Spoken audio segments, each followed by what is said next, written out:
We were still in the castle the Duke had brought over from Normandy. It was functional and, perforce, small.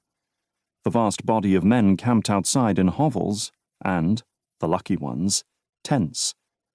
I was with the household knights, bodyguards, and those who were close to the Duke, and we enjoyed tents. Each day the Bretons foraged for food. They ranged far and wide, taking what they needed from the defeated Saxons. The Duke had sent back to Normandy for both men and food as well as horses. The battle had cost others valuable mounts.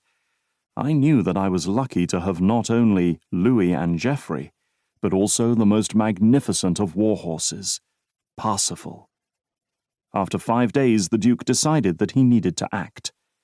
The English were not submitting, and he was still to be acknowledged as king. William de Warenne, the new Earl of Surrey, was summoned to the castle along with me. "Earl William, this idleness merely encourages our enemies to think that we fear them. They should know that I do not. I intend to march the army along the Thames and accept the submission of the men who line the mighty river. If they do not, we shall fight and settle this with sword and bloodshed." William de Warenne was a warrior, and he rubbed his hands excitedly. "Excellent, my lord." The Duke shook his head.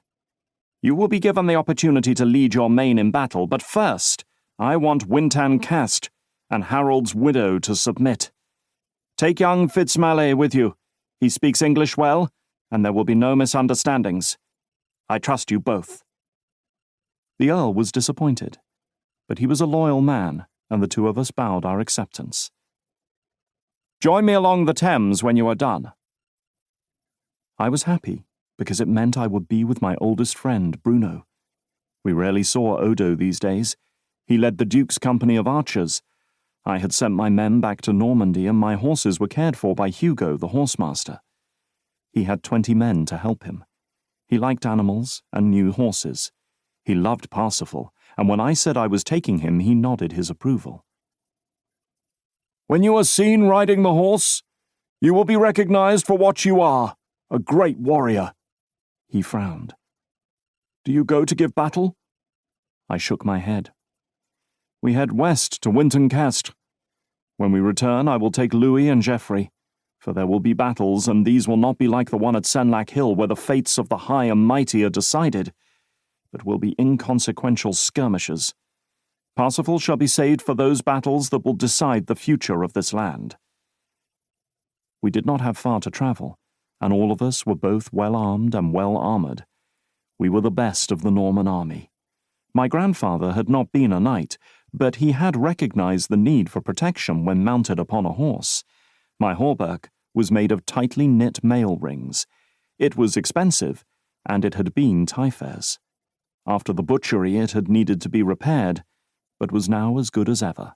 My conical helmet with the nasal was strengthened with 4 metal strips, and covered my mail coif and ventail. The arming cap had been made in Normandy and was well made. The mittens on the hauberk were fastened around my fingers by leather, and it gave me the touch and feel of my 2 swords. The 2 weapons were across my back in individual scabbards. They had also been Taillefer's. My shield had my red and white design. One day it would bear my signs and symbols, but for the moment was just for identification in the heat of battle. Finally, I had metal-covered boots. I knew others had fully metal boots called sabaton, but I preferred the softer feel of leather on my foot.